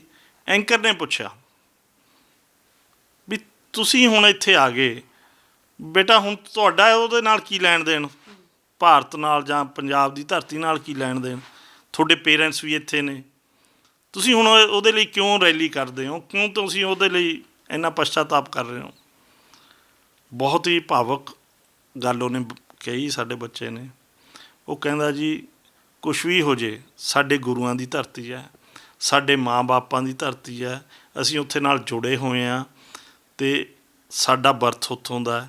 ਉਹ ਕਹਿੰਦਾ ਵੀ ਪਰ ਹੁਣ ਤਾਂ ਤੁਸੀਂ ਜਾਣਾ ਨਹੀਂ। ਉਹ ਕਹਿੰਦੇ ਜੀ ਅਸੀਂ ਨਹੀਂ ਜਾਣਾ, ਪਰ ਸਾਡੀਆਂ ਅਸਥੀਆਂ ਮੁੜ ਕੇ ਉੱਥੇ ਹੀ ਜਾਣੀਆਂ ਨੇ। ਇਸ ਕਰਕੇ ਮੈਂ ਤਾਂ ਸਾਰੇ ਹੀ ਸਰਕਾਰ ਦੇ ਜੋ ਵੀ ਨੁਮਾਇੰਦੇ ਨੇ ਉਹਨਾਂ ਨੂੰ ਦੱਸ ਦੇਣਾ ਚਾਹੁੰਦਾ, ਇਹ ਕਦੇ ਸਾਨੂੰ ਕਹਿੰਦੇ ਨੇ ਇਹਨਾਂ ਦੀ ਫੰਡਿੰਗ ਕਿੱਥੋਂ ਆਉਂਦੀ ਹੈ। ਸਾਡੇ ਉੱਥੇ ਬੱਚੇ ਖੁਸ਼ਹਾਲ ਨੇ। ਫੰਡਿੰਗ ਉਹ ਖੁਦ ਬ ਖੁਦ, ਉੱਥੇ ਕੋਈ ਵੀ ਕਿਸੇ ਤੋਂ ਪੈਸਾ ਨਹੀਂ ਮੰਗਦਾ। ਤੁਸੀਂ ਦੇਖਿਆ ਹੋਣਾ, ਜਿਹੜੀ ਚੀਜ਼ ਦੀ ਲੋੜ ਹੈ ਬੱਚੇ ਆਪ ਹੀ ਉੱਥੋਂ ਦੇਖ ਕੇ ਭਾਵ ਕੇ, ਜਾਂ ਹੋਰ ਵੀ ਸੰਸਥਾਵਾਂ ਨੇ, ਖਾਲਸਾ ਏਡ ਹੈਗੀ ਹੈ। ਖਾਲਸਾ ਏਡ 'ਤੇ ਵੀ ਬੜੇ ਸਵਾਲ ਖੜੇ ਹੋਏ। ਨਹੀਂ, ਖਾਲਸਾ ਏਡ 'ਤੇ ਸਵਾਲ ਕਰੀ ਜਾਓ ਜੀ। ਖਾਲਸਾ ਏਡ 'ਤੇ ਉਦੋਂ ਕਿਉਂ ਨਾ ਤੂਫਾਨ, ਉਦੋਂ ਕਿਉਂ ਨਾ ਸਵਾਲ ਖੜਾ ਕੀਤਾ ਜਦ ਸਾਡੇ ਵੀ ਇੱਧਰ ਕੇਰਲ ਵੱਲ ਸੁਨਾਮੀ ਆਈ ਸੀ। ਮਤਲਬ ਇੰਨਾ ਤਾਂ ਪ੍ਰੂਵ ਹੋ ਚੁੱਕਾ ਕਿ ਕਿਸਾਨ ਅੰਦੋਲਨ ਨੂੰ ਕੁਚਲਣ ਦੀ ਕੋਸ਼ਿਸ਼ ਸਰਕਾਰ ਨੇ ਪੂਰੀ ਕੀਤੀ। ਸਰਕਾਰ ਅੱਜ ਵੀ ਕਰਦੀ ਹੈ। ਸਰਕਾਰ ਆਪਣੇ ਵੱਖ-ਵੱਖ ਰੂਪ 'ਚ ਭੇਸ ਬਦਲਵਾ ਕੇ, ਪਰਸੋਂ ਚੌਥੇ ਇੱਕ ਉਹਨਾਂ ਨੇ ਆਪਣੇ RSS ਦਾ ਬੰਦਾ ਸੀ ਜਾਂ ਕੋਈ ਵੀ ਬੰਦਾ ਸੀ, ਉਹਨਾਂ ਨੇ ਭੇਜੇ ਕਾਰ ਦੇ ਵਿੱਚ। ਉਹ ਜਦ ਉਹ ਦੇਖਿਆ, ਉਹਦੇ ਨਕਲੀ ਦਾੜੀ ਲੱਗੀ ਹੋਈ ਸੀ, ਸਿਰ 'ਤੇ ਬਾਲ ਨਹੀਂ ਸੀ, ਉਹ ਹਿੰਦੀ ਬੋਲਦਾ ਸੀ, ਗਾਤਰਾ ਉਹਦੇ ਪਵਾਇਆ ਹੋਇਆ ਸੀ, ਗਾਤਰਾ ਸਾਹਿਬ, ਕਿਰਪਾਨ ਸਾਹਿਬ ਉਹਦੇ ਗਲ 'ਚ ਪਾਈ ਹੋਈ ਸੀ। ਉਹਨੂੰ ਸਿੱਖੀ ਬਾਰੇ ਕੋਈ ਨੌਲੇਜ ਨਹੀਂ ਸੀ। ਇਸ ਤਰ੍ਹਾਂ ਦੀਆਂ ਤਾਰਪੀੜੋ ਕਰਨ ਦੀਆਂ ਕੋਸ਼ਿਸ਼ਾਂ ਸਰਕਾਰ ਕਰਦੀ ਉਹ ਹੁੰਦੀ ਹੈ, ਹਰੇਕ ਅੰਦੋਲਨ 'ਚ ਕਰਦੀ ਹੈ। ਪਰ ਉੱਥੇ ਪਹਿਲੇ ਹਫ਼ਤੇ ਹੀ ਕਿਸਾਨ ਜਥੇਬੰਦੀਆਂ ਨੇ ਨੌਜਵਾਨਾਂ ਦੀਆਂ ਟੀਮਾਂ ਬਣਾ ਦਿੱਤੀਆਂ ਸੀਗੀਆਂ। ਉਹ ਨੌਜਵਾਨ ਉੱਥੇ ਪਹਿਰਾ ਦੇ ਰਹੇ ਨੇ, ਦਿਨੇ ਵੀ ਅਤੇ ਰਾਤ ਨੂੰ ਵੀ। ਅਤੇ ਇਹੋ ਜਿਹੇ ਬੰਦਿਆਂ ਨੂੰ ਇੱਕ ਵਾਰੀ ਨਹੀਂ, ਅਨੇਕਾਂ ਵਾਰ ਫੜ ਕੇ ਪੁਲਿਸ ਦੇ ਹਵਾਲੇ ਕੀਤਾ ਗਿਆ। ਹੁਣ ਕਿਸਾਨ ਜਥੇਬੰਦੀਆਂ ਕਹਿ ਰਹੀਆਂ ਨੇ ਕਿ 26 ਜਨਵਰੀ ਤਾਂ ਠੀਕ ਹੈ, ਉਹ ਤਾਂ ਨੇੜੇ ਹੀ ਹੈ, ਇਸ ਤਾਂ ਵਿਸਾਖੀ ਤੱਕ ਦੀ ਤਿਆਰੀ ਵੀ ਕਰੇ ਬੈਠੇ। ਮੈਂ ਤੁਹਾਨੂੰ ਪਹਿਲਾਂ ਵੀ ਬੀਬਾ ਜੀ ਕਿਹਾ, ਵਿਸਾਖੀ ਦਾ ਕੀ, ਕਣਕੇ ਹੈ ਨਾ ਜੀ। ਹੁਣ ਤਾਂ ਪਹਿਲਾਂ ਤਾਂ ਹੱਥੀਂ ਕਟਾਈ ਹੁੰਦੀ ਸੀ, ਥ੍ਰੈਸ਼ਰ ਨਾਲ ਕਰਨਾ ਸੀ, ਲੇਬਰ ਵਰਕ ਜ਼ਿਆਦਾ ਸੀ। ਸਾਨੂੰ ਕੀ ਹੈ ਜੀ, ਹੁਣ ਤਾਂ ਕੰਬਾਈਨ ਨਾਲ ਅਸੀਂ ਕਣਕ ਵੱਢ ਲੈਣੀ ਹੈ ਜੀ। ਪਿੱਛੇ ਇੱਕ ਮਸ਼ੀਨ ਹੁੰਦੀ ਆ, ਉਹ ਤੂੜੀ ਬਣਾ ਦੇਣੀ ਹੈ ਜੀ। ਆਫਟਰ ਦੈਟ ਵਾਹ ਵਹੀਆ ਕਰਕੇ ਅਸੀਂ ਫੇਰ ਵਿਹਲੇ ਹਾਂ ਜੀ ਮਹੀਨੇ ਲਈ। ਫਿਰ ਆ ਕੇ ਝੋਨਾ ਲਾਉਣਾ ਹੈ, ਉਹਦੀਆਂ ਵੀ ਹੁਣ ਸੁੱਖ ਨਾਲ ਮਸ਼ੀਨਾਂ ਆ ਗਈਆਂ ਜੀ, ਉਹ ਵੀ ਮਸ਼ੀਨਾਂ 'ਚ ਝੋਨਾ ਲਾ ਜਾਣਾ। ਮੋਦੀ ਸਰਕਾਰ ਸਾਡਾ ਦਮ ਨਾ ਦੇਖੇ, ਸਾਡੇ 'ਚ ਬਹੁਤ ਦਮ ਹੈ। ਸਾਡੇ ਕੋਲ ਰਾਸ਼ਨ ਦੀ ਕੋਈ ਪ੍ਰੋਬਲਮ ਨਹੀਂ, ਕਿਉਂਕਿ ਜਿਹੜਾ ਇਨਸਾਨ ਖੁਦ ਅੰਨਦਾਤਾ ਅੰਨ ਉਗਾ ਰਿਹਾ, ਉਹਨੂੰ ਰਾਸ਼ਨਿੰਗ ਦੀ ਕੋਈ ਦਿੱਕਤ ਨਹੀਂ। ਹਜੇ ਤਾਂ ਪੰਜਾਬ ਦਾ ਜਿਹੜਾ ਅੰਨ ਇੱਥੋਂ ਗਿਆ ਹੈ, ਜਿਹੜੀ ਰਾਸ਼ਨਿੰਗ ਗਈ ਹੈ ਟਰਾਲੀਆਂ 6 ਮਹੀਨੇ ਦੀ, ਉਹ ਮੈਂ ਸਮਝਦਾ ਹਜੇ ਟਰਾਲੀਆਂ 'ਚ ਪਈ ਹੈ। ਅਸੀਂ ਧੰਨਵਾਦੀ ਹਾਂ ਹਰਿਆਣਾ ਦੇ ਵੀਰਾਂ ਦਾ। ਉੱਥੇ ਜਾ ਕੇ ਦੇਖਿਆ ਅਰਲੀ ਮਾਰਨਿੰਗ 4 ਵਜੇ ਤੋਂ ਟਰਾਲੀਆਂ ਦੇ ਵਿੱਚ, ਟੈਂਪੂਆਂ ਦੇ ਵਿੱਚ ਦੁੱਧ ਆਉਣਾ ਸ਼ੁਰੂ ਹੋ ਜਾਂਦਾ ਹੈ। ਅਤੇ ਦੁੱਧ ਤੁਸੀਂ ਇਹ ਨਹੀਂ ਹੈਗਾ ਕਿ ਮੈਨੂੰ 2 ਲੀਟਰ ਪਾ ਦੇ, 3 ਪਾ ਦੇ, ਨਾ, ਜਦੋਂ ਤੱਕ ਤੁਹਾਡਾ ਬਰਤਨ ਭਰਦਾ ਨਹੀਂ ਉਹ ਭਰਾ ਭਰ ਕੇ ਜਾਂਦੇ ਨੇ। ਉਹ ਤੋਂ ਬਾਅਦ ਉਹ ਭਰਾ ਕੋਈ ਮੱਕੀ ਦੀਆਂ ਰੋਟੀਆਂ ਲੈ ਕੇ ਆ ਰਿਹਾ, ਕੋਈ ਸਬਜ਼ੀ, ਕੋਈ ਦਾਲ, ਕੋਈ ਸਾਗ ਲੈ ਕੇ ਆ ਰਿਹਾ। ਅੱਛਾ, ਉਸ ਤੋਂ ਬਾਅਦ ਫਿਰ ਟਰਾਲੀ ਇੱਕ ਆ ਰਹੀ ਹੈ, ਉਹਦੇ 'ਚ ਲੱਸੀ ਹੁੰਦੀ ਹੈ, ਕਿਸੇ ਚਾਹ ਹੁੰਦੀ ਹੈ। ਹਜੇ ਤਾਂ ਸਾਡਾ ਰਾਸ਼ਨ 6 ਮਹੀਨਿਆਂ ਦਾ ਰਿਜ਼ਰਵ ਪਿਆ। ਜੀ ਜੀ ਜੀ, ਠੀਕ ਹੈ। ਜਿੱਤ ਦੇ ਅਸੀਂ ਨੇੜੇ ਹਾਂ, ਤੁਹਾਨੂੰ ਲੱਗਦਾ ਕਿ ਬਹੁਤ ਨੇੜੇ ਹਾਂ? ਜਿੱਤ ਤਾਂ ਸਾਡੀ ਪਤਾ ਹੀ ਹੈ, ਅਸੀਂ ਮਿੱਥ ਚੁੱਕਿਆ ਕਿ ਜਿੱਤ ਕੇ ਹੀ ਵਾਪਸ ਆਉਣਾ। ਅਸੀਂ ਜਿੱਤ ਕੇ ਹੀ ਵਾਪਸ ਆਵਾਂਗੇ। ਮੈਂ ਤੁਹਾਨੂੰ ਪਹਿਲਾਂ ਵੀ ਕਿਹਾ, ਅਸੀਂ ਉਸ ਅਕਾਲ ਪੁਰਖ ਅੱਗੇ ਅਰਦਾਸ ਕਰਦੇ ਹਾਂ। ਅਤੇ ਹੁਣ ਤਾਂ ਲੋਕ ਆਪਣੇ ਘਰਾਂ ਦੇ ਵਿੱਚ ਜਦੋਂ ਕੋਈ ਫੰਕਸ਼ਨ ਹੁੰਦਾ ਹੈ, ਮੈਂ ਜਾਂਦਾ ਕਈਆਂ ਭੋਗਾਂ 'ਤੇ ਵੀ ਗਏ ਹਾਂ ਅਤੇ ਕਈਆਂ ਦੇ ਖੁਸ਼ੀ ਦੇ ਭੋਗਾਂ 'ਤੇ ਵੀ ਗਏ ਹਾਂ, ਅਤੇ ਉੱਥੇ ਕਿਸਾਨੀ ਅੰਦੋਲਨ ਬਾਰੇ ਗ੍ਰੰਥੀ ਸਿੰਘ ਅਰਦਾਸ ਕਰਦੇ ਨੇ। ਕਈ ਵਾਰ ਤਾਂ ਗੁਰਦੁਆਰੇ ਸਾਹਿਬਾਨਾਂ ਦੇ ਵਿੱਚ ਸਪੈਸ਼ਲ ਪਾਠ ਰੱਖ ਕੇ ਵੀ ਅਰਦਾਸਾਂ ਕੀਤੀਆਂ ਗਈਆਂ। ਦਰਬਾਰ ਸਾਹਿਬ ਸ਼੍ਰੀ ਹਰਿਮੰਦਰ ਸਾਹਿਬ ਵਿਖੇ ਵੀ ਅਰਦਾਸ ਕੀਤੀ ਗਈ ਹੈ। ਇਸ ਕਰਕੇ ਜਨ ਕੀ ਅਰਦਾਸ ਕਦੇ ਵਿਰਥ ਨਹੀਂ ਜਾਂਦੀ। ਇਹ ਗਾਇਕਾਂ ਦੇ ਅਖਾੜਿਆਂ ਦੇ ਵਿੱਚ ਵੀ ਕਿਸਾਨੀ ਦਾ ਨਾਰਾ ਇਸੇ ਨਾਲ ਸ਼ੁਰੂਆਤ ਹੁੰਦੀ ਤੇ ਇਹ ਇੱਕ ਬਹੁਤ ਚੰਗੀ ਪਿਰਤ ਪਈ ਹੈ। ਜਿਹੜੇ ਗਾਇਕੀ ਦੇ ਖੇਤਰ 'ਚ ਸੀ, ਉਹਦੇ 'ਚ ਕਈ ਜਗ੍ਹਾ 'ਤੇ ਬਹੁਤ ਨਿਘਾਰ ਨਜ਼ਰ ਆ ਰਿਹਾ ਸੀ। ਇਸ ਅੰਦੋਲਨ ਨੇ ਉਹ ਨਿਘਾਰ ਖਤਮ ਕਰ ਦਿੱਤਾ। ਅੱਜ ਉਹ ਗਾਇਕ ਬਹੁਤ ਸਾਫ ਸੁਥਰੀ ਗਾਇਕੀ ਗਾ ਰਹੇ ਨੇ ਅਤੇ ਪੂਰੇ ਅਰਥ ਭਰਪੂਰ ਹੈ। ਉਹਦੇ ਦੇ ਵਿੱਚ ਪੰਜਾਬੀ ਦੀ ਝਲਕ ਹੈ, ਪੰਜਾਬੀ ਦੇ ਕਲਚਰ ਦੀ ਝਲਕ ਹੈ, ਪੰਜਾਬੀਅਤ ਦੀ ਹੋਂਦ ਨੂੰ ਉਹ ਦਰਸਾਉਂਦੇ ਨੇ। ਇਹ ਬਹੁਤ ਵਧੀਆ ਪਿਰਤ ਪਈ ਹੈ। ਅਤੇ ਮੈਂ ਉਹਨਾਂ ਭਰਾਵਾਂ ਨੂੰ ਬੇਨਤੀ ਵੀ ਕਰਦਾ ਅਤੇ ਆਸ ਵੀ ਕਰਦਾ ਕਿ ਭਰਾਵੋ, ਗਾਂਹ ਵਾਸਤੇ ਵੀ ਜਿਹੜੀ ਗਾਇਕੀ ਹੈ, ਜੋ ਵੀ ਸਟੇਜਾਂ 'ਤੇ ਹੁੰਦੀ ਆ, ਭਾਵੇਂ ਉਹ ਖੁਸ਼ੀ ਦੇ ਸਮਾਗਮਾਂ 'ਚ ਹੋਵੇ, ਸਾਡੇ ਗਾਂਹ ਦੀਆਂ ਪਨੀਰੀਆਂ ਨੂੰ ਉਹ ਇਸੇ ਤਰ੍ਹਾਂ ਗਾਇਕੀ ਗਾ ਕੇ ਆਪਣੇ ਪੰਜਾਬੀਅਤ ਨਾਲ, ਇਸ ਕਲਚਰ ਨਾਲ ਜੋੜ ਕੇ ਰੱਖਣ। ਇਹ ਸਭ ਦੇਖ ਕੇ ਤਾਂ ਇੱਕ ਵਾਰ ਮੂੰਹੋਂ ਜ਼ਰੂਰ ਨਿਕਲਦਾ ਕਿ ਇਹ ਅੰਦੋਲਨ ਦੇ ਥੋੜ੍ਹੇ ਫਾਇਦੇ ਵੀ ਹੋਏ ਨੇ ਸਾਨੂੰ। ਮੈਂ ਤੁਹਾਨੂੰ ਪਹਿਲਾਂ ਹੀ ਦੱਸਿਆ ਜੀ, ਇਸ ਅੰਦੋਲਨ ਦਾ ਸਾਡੀ ਸ਼ਾਨ ਵਧੀ ਹੈ ਪੰਜਾਬੀਆਂ ਦੀ। ਮੈਂ ਤੁਹਾਨੂੰ ਪਹਿਲਾਂ ਹੀ ਦੱਸਿਆ ਵੀ ਅਸੀਂ ਇਸ ਦੇਸ਼ ਦਾ ਫੇਰ ਤਾਜ ਬਣੇ ਹਾਂ। ਹਾਂਜੀ, ਸਾਡੀਆਂ ਭਾਈਚਾਰਕ ਸਾਂਝਾਂ ਮਜ਼ਬੂਤ ਹੋਈਆਂ। ਅਸੀਂ ਜਾਤ ਪਾਤ ਤੋਂ ਉੱਠ ਕੇ, ਧਰਮ ਤੋਂ ਉੱਠ ਕੇ ਸਾਡੀਆਂ ਸਾਂਝਾਂ ਕਾਇਮ ਹੋਈਆਂ। ਉੱਥੇ ਜਾ ਕੇ ਦੇਖੋ, ਕੋਈ ਜਾਤ ਨਹੀਂ ਪੁੱਛਦਾ, ਕੋਈ ਪਾਤ ਨਹੀਂ ਪੁੱਛਦਾ। ਉਹ ਕਿੱਦਾਂ ਇਕੱਠੇ ਬੈਠ ਕੇ ਲੰਗਰ ਛਕਦੇ ਆ। ਉਹੀ ਭਾਵੇਂ ਕਿਸੇ ਵੀ ਮਜ਼ਹਬ ਦਾ ਲੰਗਰ ਚੱਲ ਰਿਹਾ, ਉੱਥੇ ਮਲੇਰਕੋਟਲੇ ਤੋਂ ਸੰਗਤ ਗਈ ਆ, ਮੁਸਲਿਮ ਭਾਈ ਗਏ ਨੇ, ਉਹਨਾਂ ਦੇ ਲੰਗਰ 'ਚ ਵੀ ਉਨਾ ਹੀ ਇਕੱਠ ਹੈ। ਭਾਵੇਂ ਉਹ ਦਿੱਲੀ ਗੁਰਦੁਆਰਾ ਪ੍ਰਬੰਧਕ ਕਮੇਟੀ ਦਾ, ਭਾਵੇਂ ਉਹ SGPC ਦਾ ਲੰਗਰ ਆ, ਉੱਥੇ ਵੀ ਉਨਾ ਹੀ ਇਕੱਠ ਹੈ। ਹਰੇਕ ਮਜ਼ਹਬ ਉੱਥੇ ਖਾ ਰਿਹਾ, ਇੱਕ ਦੂਜੇ ਨੂੰ ਵੱਧ ਚੜ੍ਹ ਕੇ ਹਿੱਸਾ ਪਾਉਂਦੇ ਨੇ ਅਤੇ ਇੱਕ ਦੂਜੇ ਨੂੰ ਲੰਗਰ ਵਰਤਾ ਰਹੇ ਨੇ। ਸਾਡੀਆਂ ਸਾਂਝਾਂ ਵਧੀਆਂ ਨੇ। ਟਰਾਲੀ ਦੇ ਵਿੱਚ ਇਹ ਨਹੀਂ ਹੈ ਕਿ ਤੁਸੀਂ ਪੈਣਾ, ਕਿ ਉਹਨੇ ਪੈਣਾ, ਕਿਹੜੀ ਜਾਤ ਹੈ, ਕਿਹੜੀ ਪਾਤ ਹੈ, ਨਾ, ਸਭ ਕੁਝ ਖਤਮ ਕਰ ਦਿੱਤਾ। ਇਹਨੇ ਸਾਡੀ ਪੁਰਾਣੇ ਜੋ ਪੰਜਾਬ ਦਾ ਕਲਚਰ ਸੀ, ਉਹਨੂੰ ਮੁੜ ਕੇ ਬਹਾਲ ਕੀਤਾ। ਬਹੁਤ ਧੰਨਵਾਦ ਗੱਲਬਾਤ ਕਰਨ ਦੇ ਲਈ। ਅਸੀਂ ਅਕਸਰ ਜਦੋਂ ਗੱਲਬਾਤ ਕਰਦੇ ਹਾਂ ਤਾਂ ਪਰਿਵਾਰ ਤੋਂ ਇਹ ਸਵਾਲ ਪੁੱਛਦੇ ਹੁੰਦੇ ਸੀਗੇ ਕਿ ਹਿੰਮਤ ਕਿੱਥੋਂ ਮਿਲਦੀ ਹੈ, ਹੌਸਲਾ ਕਿੱਥੋਂ ਮਿਲਦਾ, ਪਰ ਤੁਹਾਨੂੰ ਇਹ ਸਵਾਲ ਇਸ ਕਰਕੇ ਨਹੀਂ ਪੁੱਛ ਰਹੇ ਕਿਉਂਕਿ ਤੁਸੀਂ ਪਹਿਲਾਂ ਹੀ ਸ਼ੁਰੂਆਤ 'ਚ ਹੀ ਕਹਿ ਦਿੱਤਾ ਕਿ ਤੁਹਾਡੀ ਅਪਬ੍ਰਿੰਗਿੰਗ ਇਸੇ ਤਰ੍ਹਾਂ ਹੋਈ ਹੈ। ਹਾਂਜੀ, ਅਤੇ ਇਹ ਦੇਖ ਕੇ ਖੁਸ਼ੀ ਬੜੀ ਹੋਈ ਹੈ। ਇਹ ਬੜੇ ਚੰਗੇ ਸੁਨੇਹੇ ਵੀ ਜਾਣਗੇ ਉਹਨਾਂ ਲੋਕਾਂ ਨੂੰ, ਕਿਸਾਨਾਂ ਦੇ ਉਹਨਾਂ ਪਰਿਵਾਰਾਂ ਨੂੰ ਜਿਹੜੇ ਕਿਤੇ ਨਾ ਕਿਤੇ ਜਿਨ੍ਹਾਂ ਦੀ ਹਿੰਮਤ ਹਾਰ ਰਹੇ ਹੈ ਜਾਂ ਡੋਲ ਰਹੇ ਨੇ ਕਿ ਬੜਾ ਲੰਮਾ ਸਮਾਂ ਹੋ ਗਿਆ, ਕਦੋਂ ਕਿਸਾਨ ਘਰੇ ਵਾਪਸ ਆਉਣਗੇ, ਬੜੇ ਦਿਨਾਂ ਤੋਂ ਮਿਲੇ ਨਹੀਂ ਆਪਣੇ ਪਰਿਵਾਰ ਦੇ ਨਾਲ, ਪਰ ਜਦੋਂ ਤੱਕ ਅਸੀਂ ਜਿੱਤਾਂਗੇ ਨਹੀਂ, ਅਸੀਂ ਮੁੜਾਂਗੇ ਨਹੀਂ। ਇਹ ਵੀ ਨਾਰਾ, ਇੱਕ ਨਵਾਂ ਨਾਰਾ ਹੈ ਜਿਹੜਾ ਕਿਸਾਨ ਨੇ ਆਖਰੀ ਮੀਟਿੰਗ ਦੇ ਵਿੱਚ ਲਾਇਆ। ਤਾਂ ਸਾਡੀਆਂ ਹੁਣ ਹੋਰ ਵੀ ਉਮੀਦਾਂ ਜੁੜ ਚੁੱਕੀਆਂ ਨੇ ਇਸ ਅੰਦੋਲਨ ਦੇ ਨਾਲ। 26 ਤਰੀਕ ਨੂੰ ਪੰਜਾਬ ਤੋਂ ਮਾਰਚ ਹੋਇਆ ਦਿੱਲੀ ਲਈ। ਅਸੀਂ ਇੱਥੋਂ 26 ਤਰੀਕ ਨੂੰ ਅਸੀਂ ਵੀ ਨਾਲ ਸੀ। ਪਾਣੀਪਤ ਤੱਕ 3 ਰੋਕਾਂ ਲਗਾਈਆਂ ਗਈਆਂ ਸ਼ੰਭੂ ਬੈਰੀਅਰ 'ਤੇ। ਫਿਰ ਅੱਗੇ ਜਾ ਕੇ ਰੋਕ ਲਗਾਈ ਗਈ ਪਿਪਲੀ ਦੇ ਲਾਗੇ। ਅੱਗੇ ਫਿਰ ਰੋਕ ਲਾਈ ਗਈ ਕਰਨਾਲ ਦੇ ਲਾਗੇ। ਅਸੀਂ ਪਾਣੀਪਤ ਰਾਤ ਨੂੰ ਪਹੁੰਚੇ। ਉੱਥੋਂ ਕੋਈ ਮੇਰੀ ਡਿਊਟੀ ਲਾਈ ਫਾਦਰ ਸਾਹਿਬ ਨੇ, ਮੈਂ ਉੱਥੋਂ ਰਾਤੋਂ ਰਾਤ ਵਾਪਸ ਆਇਆ। 28 ਤਰੀਕ ਨੂੰ ਮੈਂ ਫਿਰ ਉੱਥੇ ਗਿਆ। ਮੈਂ ਤੁਹਾਨੂੰ ਡੇਲੀ ਪੋਸਟ ਦੇ ਚੈਨਲ ਦੇ ਰਾਹੀਂ ਇਹ ਦੱਸ ਦੇਣਾ ਚਾਹੁੰਦਾ ਕਿ 26 ਤਰੀਕ ਤੋਂ ਲੈ ਕੇ ਹੁਣ ਤੱਕ ਸਰਦਾਰ ਬਲਬੀਰ ਸਿੰਘ ਰਾਜੇਵਾਲ ਮੇਰੇ ਫਾਦਰ ਸਾਹਿਬ ਹੁਣ ਤੱਕ ਉੱਥੇ ਹੀ ਨੇ। ਇੱਕ ਦਿਨ ਵੀ ਉਹ ਘਰੇ ਨਹੀਂ ਆਏ ਤੇ ਇੱਕ ਦਿਨ ਵੀ ਉਹਨਾਂ ਨੇ ਆਉਣਾ ਨਹੀਂ। ਉਹ ਪਿੱਛੇ ਜੇ ਤੁਹਾਨੂੰ ਪਤਾ ਉਹਨਾਂ ਦੀ ਸਿਹਤ ਖਰਾਬ ਹੋ ਗਈ ਸੀ। Is a heart patient, bypass surgery ਹੋਈ ਆ ਤੇ ਬਾਈਪਾਸ ਤੋਂ ਬਾਅਦ ਸਟੰਟਿੰਗ ਵੀ ਹੋਈ ਆ ਉਹਨਾਂ ਦੀ। ਉਹ ਉੱਥੇ ਹੀ ਨੇ। ਉੱਥੇ ਉਹਨਾਂ ਨੇ ਡਾਕਟਰ ਕਲੇਰ ਨੂੰ ਦਿਖਾਇਆ। ਡਾਕਟਰ ਕਲੇਰ ਨੇ ਕਿਹਾ ਕਿ ਤੁਸੀਂ 2 ਦਿਨ ਹਸਪੀਟਲ ਐਡਮਿਟ ਰਹੋ, ਤੁਹਾਨੂੰ ਸਿਹਤਯਾਬ ਕਰਕੇ ਵਾਪਸ ਭੇਜਦੇ ਹਾਂ। ਉਹਨਾਂ ਨੇ ਕਿਹਾ ਨਹੀਂ ਡਾਕਟਰ ਸਾਹਿਬ ਮੈਂ ਤਾਂ ਨਹੀਂ, ਮੈਂ ਉਹਨਾਂ ਭਰਾਵਾਂ ਦੇ ਵਿੱਚ ਹੀ ਰਹਿਣਾ। ਤੇ ਮੈਂ ਵੀ ਉਹਨਾਂ ਨੂੰ ਇਹੀ ਸੰਦੇਸ਼ ਦਿੱਤਾ ਕਿ ਬਾਪੂ ਜੀ ਜਿੱਤ ਕੇ ਆਉਣਾ, ਉਸ ਤੋਂ ਪਹਿਲਾਂ ਘਰੇ ਨਹੀਂ ਆਉਣਾ। ਠੀਕ ਹੈ, ਸਾਡੀਆਂ ਵੀ ਇਹੀ ਉਮੀਦਾਂ ਨੇ ਕਿ ਜਿੱਤ ਕੇ ਜਲਦ ਤੋਂ ਜਲਦ ਸਾਡੀਆਂ ਕਿਸਾਨ ਜਥੇਬੰਦੀਆਂ ਦੇ ਆਗੂ ਨੇ ਜਿਹੜੇ ਬੜੇ ਸੁਚੱਜੇ ਢੰਗ ਦੇ ਨਾਲ ਇਸ ਅੰਦੋਲਨ ਦੀ ਅਗਵਾਈ ਕਰ ਰਹੀਆਂ ਨੇ। ਇਤਿਹਾਸ ਦੀਆਂ ਪੰਨਿਆਂ ਦੇ ਵਿੱਚ ਸੁਨਹਿਰੀ ਅੱਖਰਾਂ ਦੇ ਨਾਲ ਇਹ ਕਿਸਾਨ ਅੰਦੋਲਨ ਲਿਖਿਆ ਜਾਏਗਾ ਤੇ ਸੁਨਹਿਰੀ ਅੱਖਰਾਂ ਦੇ ਨਾਲ ਲਿਖਿਆ ਜਾਏਗਾ ਉਹਨਾਂ ਆਗੂਆਂ ਦਾ ਨਾਂ ਜਿਹੜੇ ਇਸ ਅੰਦੋਲਨ ਨੂੰ ਅੱਜ ਇਸ ਮੁਕਾਮ ਤੱਕ ਲੈ ਕੇ ਆਏ ਨੇ, ਜਿੱਥੇ ਸਾਨੂੰ ਮਹਿਸੂਸ ਹੋ ਰਿਹਾ ਕਿ ਅਸੀਂ ਜਿੱਤ ਦੇ ਬੇਹੱਦ ਕਰੀਬ ਹਾਂ। ਜਿੱਤ ਕੇ ਜਲਦੀ ਵਾਪਸ ਆਉਣਗੇ ਸਾਡੇ ਆਗੂ, ਸਾਨੂੰ ਪੂਰੀ ਉਮੀਦ ਹੈ। ਕੈਮਰਾਮੈਨ ਕਮਲ ਦੇ ਨਾਲ ਸੁਮਨ ਜੇਟਲੀ, ਡੇਲੀ ਪੋਸਟ ਪੰਜਾਬੀ, ਸਮਰਾਲਾ।